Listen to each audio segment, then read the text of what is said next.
출구 안 보이는 백신 터널.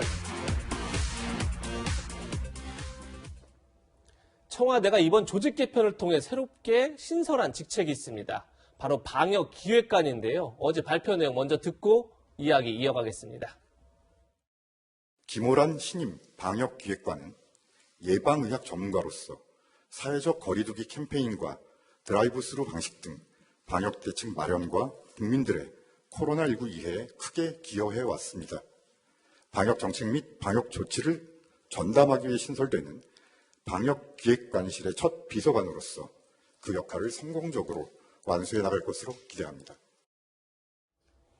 네, 신상엽 한국의학연구소 학술위원장님 나오셨습니다.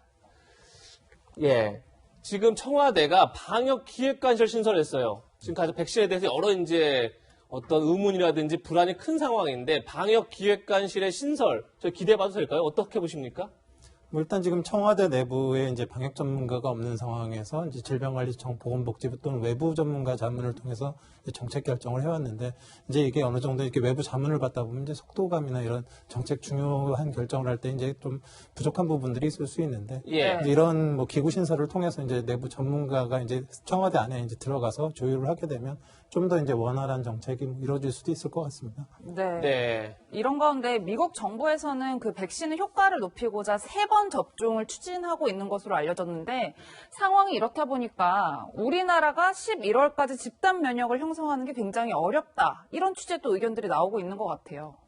뭐 정확한 표현은 3번 접종은 아니고요. 예. 앞으로도 이제 반복적인 접종이 좀 필요할 수가 있습니다. 네. 코로나19는 결국 코로나 바이러스가 이제 접종을 했을 때 이 항체가 유지되는 기간이 뭐 2, 3년까지는 가지는 않습니다. 이제 보통 저희가 기대하기는 한 1년 정도는 좀 갔으면 좋겠다 생각을 하거든요. 그러면 그 1년이 지나게 되면 결국은 재접종을 해서 이제 다시 이제 면역을 획득해야 되는 그런 이슈가 하나가 있고요.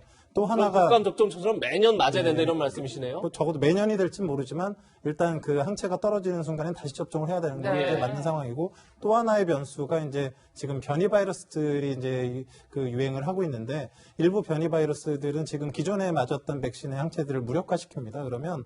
그럼 변이 바이러스들이 이제 주된 그 우세종이 됐을 때는 그 항체들이 역가가 남아있는데도 다시 접종을 해야 되는 그런 순간들이 올 수가 있거든요. 이런저런 걸 따졌을 때 지금 6개월에서 1년 뒤쯤이면 어차피 지금 재접종을 고려를 해야 되는 전략을 미리 짜야 되는 상황이고 예. 또 이제 그런 부분들이 지금 나타난 거라서 결국은 지금 우리가 맞는 접종 지금 이걸로 끝나는 게 아니라 6개월, 1년 뒤에 우리 역시도 또 새로운 접종이 필요할 수도 있고 그것까지도 고려를 해서 지금 정책을 짜야 되는 그런 상황이라고 볼 수 있겠습니다. 네. 그런데 이제 미국이 3번 접종을 하겠다 이렇게 나서면 아무래도 물량이 더 미국 쪽에 많이 쏠려서 그만큼 저희한테 올 물량이 적어지는 것 아닌가요?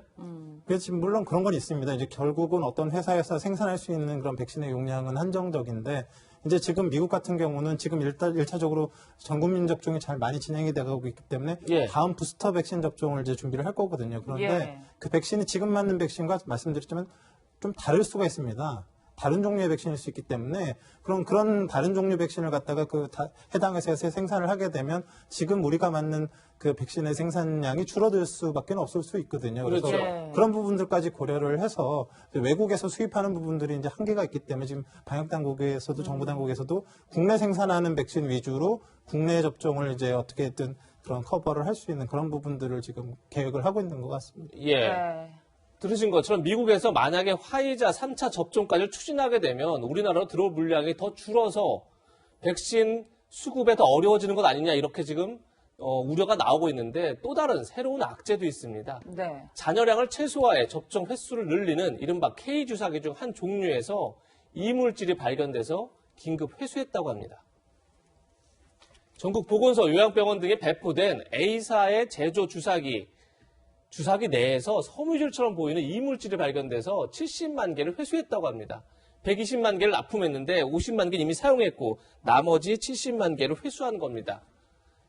이에 대해서 식약처 그리고 질병관리청은 어떻게 지금 해명하고 있냐면 식약처는 이물질의 정확한 성분과 원인 등을 조사 중이며 생산업체를 점검해 시정하도록 했다 이렇게 밝히고 있고 네. 질병관리청은 주사기 이물질로 인한 이상 반응이나 피해 사례는 아직 없다 이렇게 밝히고 있는 상황입니다. 신상엽 위원장님, 잔여 최소형 그 주사기가 굉장히 K방역의 핵심이다 이렇게 또 광고를 했었는데 홍보를 했었는데 주사기 내에 나온 이물질 아무 문제 없는 건가요? 뭐 일단 지금 저 이물질에 대한 분석이 이미 들어갔을 거고요. 이제 그게 어떤 특징을 갖고 있는 어디서 왔는지에 대한 이제 확인이 먼저 돼야 될 것 같고요. 2차적으로는 말 그대로 이물질이기 때문에 우리 몸에 들어왔을 때의 알레르기 반응이나 아니면 접종 부위의 국소 부작용들을 증가시킬 가능성이 있습니다. 그렇기 때문에 그런 부분들이 정말 없는지 그런 것들을 좀 따져봐서 이 주사기를 앞으로 또 어떻게 개량을 해야 되거나 새로운 주사기를 다시 만들어야 될지 이런 부분들까지 좀 장기적으로 고려를 해야 될 것 같습니다. 네. 어제로 우리나라에서 코로나19 백신 접종이 시작된 지 50일이 됐습니다. 문재인 대통령은 백신 접종을 시작하며 백신 수급과 접종 속도에 상당한 자신감을 보였었는데요. 당시 영상 함께 보시겠습니다. 상반기 1200만 명 접종, 11월 집단 면역의 목표를 달성하는 것은 물론 더 나아가 그 목표를 더 빠르게 달성하기 위해 총력을 다할 것입니다. 우리나라는 다방면의 노력과 대비책으로 백신 수급의 불확실성을 현저하게 낮추고 있다고 자신 있게 말씀드릴 수 있습니다. 네, 위원장님 일단 정부는 지금까지도 11월 집단 면역 형성에는 문제가 없다는 취지로 이야기를 하고 있는데 어제 기준으로 우리 백신 접종률을 좀 살펴봤더니 한 2.65% 정도에 달하는 것 같아요. 일단 정부의 목표 달성에는 저희가 문제가 없다라고 볼 수 있을까요?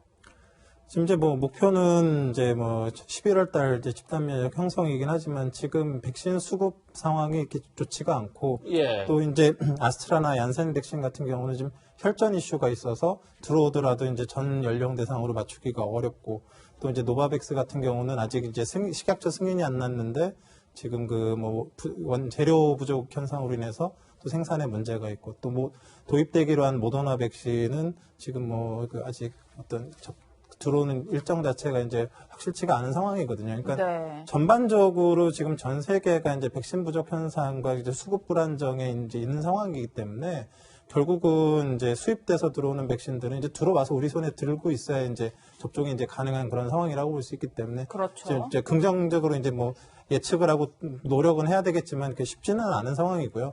가능하다 그러면 이제 국내에서 생산되는 그런 백신들을 가지고 이제 최소한 우리나라에서 이제 접종할 수 있도록 이렇게 잘 관리를 하는 그런 것들이 좀 필요한 상황이라고 보겠습니다. 네. 예, 조금 전 보셨던 백신 수급 현황 다시 한번 보시죠. 지금 저희가 5개 백신사와 계약을 맺어서 지금 물량이 들어오게 돼 있는데 아스트라제네카 같은 경우는 1000만 명분인데 그중에 지금 78만 명분이, 화이자는 1300만 명분 중에 75만 명분이, 그리고 얀센, 노바백스, 모더나는 2천만 명분에서 600만 명분까지 계약은 했지만 아직까지 들어오는 게 없습니다. 그러다 보니까 지금 얘기하신 것처럼 우리 신상희 위원장님도 과연 11월까지 집단 면역이 가능하겠느냐 많은 전문가들도 우려하고 있는데 최영일 평론가님, 그럼 대통령은 계속 오히려 수급 불안정성이 낮아지고 있다, 낮춰지고 있다, 그리고 11월까지 집단 면역이 가능하다고 얘기를 하고 있어요. 그러다 보니까 저 희망적 메시지가 오히려 희망 고문이 되는 거 아니냐 이런 얘기도 나오는데 어떻게 보십니까? 일부 전문가들이 그런 우려의 목소리를 내기 시작했죠. 오히려 정부의 역할은 투명하고 정직하게 안 되는 건 안 된다, 늦어지는 건 늦어진다 이야기해줘야 국민적인 혼란을 막을 수 있는 거 아니냐.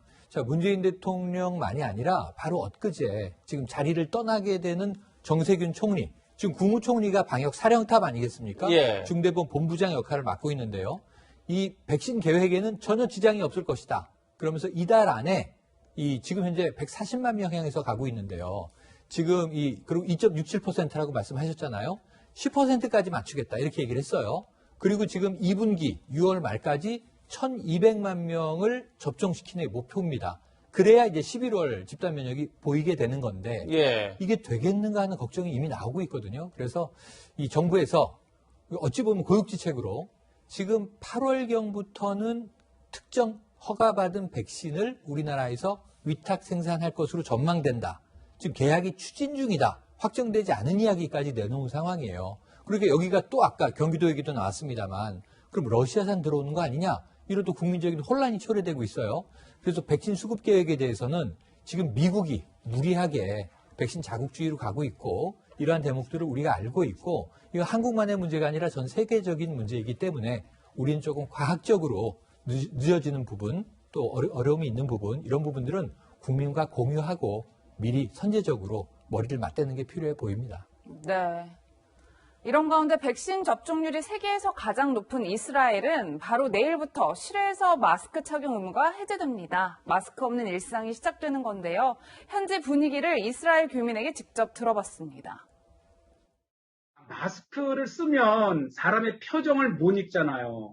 이웃과 이웃에 대한 표정과 이렇게 사람 사는 예의와 뭐 그게 느껴지니까 진짜 이게 사람 사는 사회라는 걸 느껴요. 또 예전 같으면 제가 이렇게 이제 차에다가 마스크를 두고 미처 안 쓰면 막 사람들이 범죄인 취급하고 막 피해가고 그랬는데 정말 살 것 같아요. 일단 그린 패스가 있어야 해외 여행이 가능하고 몇 나라는 지금이라도 제가 티켓을 사가지고 여행을 다녀올 수 있습니다. 자가격리를 면제해 주고 있어요.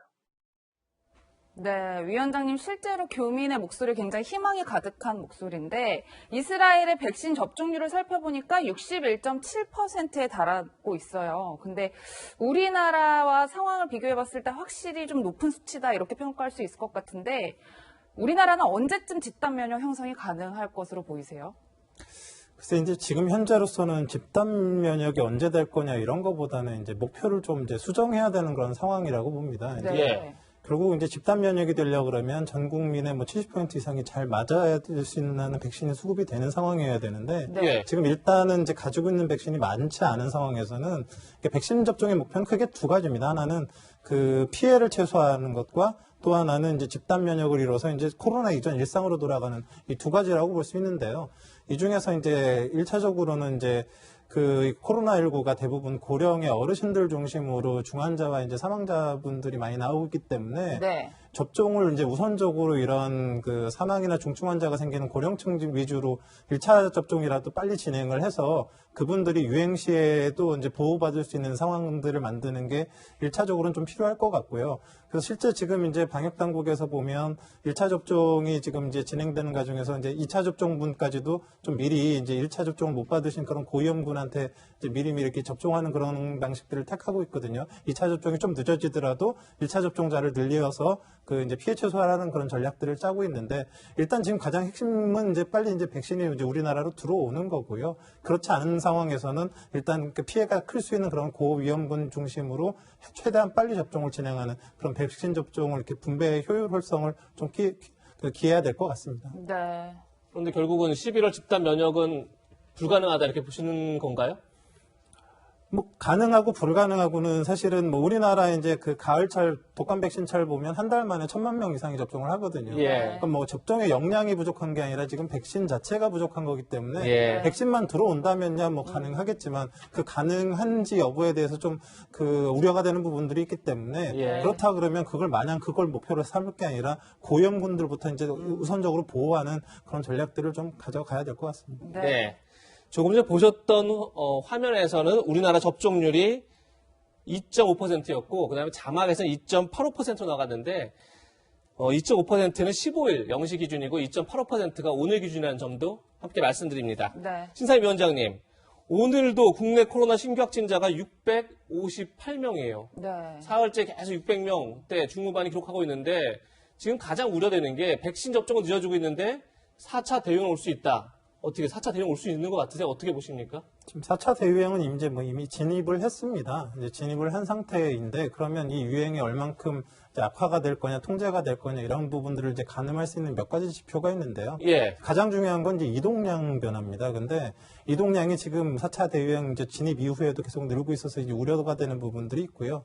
여기에 이제 재생산 지수, 이제 그게 후향적으로 나타나는데 그게 이제 점점 전국 단위로 해서 점점 또 늘어나고 있는 부분들이 있고 거기에 더해서 이제 그 방역 당국에서 인지하지 못하는 그런 지역사회 소리 없는 전파 비율이 뭐 3분의 1 이상 또 늘어나고 있는 상황이거든요. 예. 그 전반적인 지표들 자체가 지금 코로나19가 당장의 지금의 현 상황을 유지했을 때 통제가 되기 어려운 부분들이 있기 때문에 네. 이런 부분들을 고려해서 이제 국민들 자체에서 경각심도 가져야 되지만 방역 당국에서 이제 새로운 좀 대책들이 나와야 되는 그런 시기가 아닌가 싶습니다. 네. 코로나19 백신 이야기까지 짚어봤습니다. 신상엽 위원장과는 여기서 인사드리겠습니다. 고맙습니다. 오늘 준비한 마지막 한 랭킹 확인해 보겠습니다.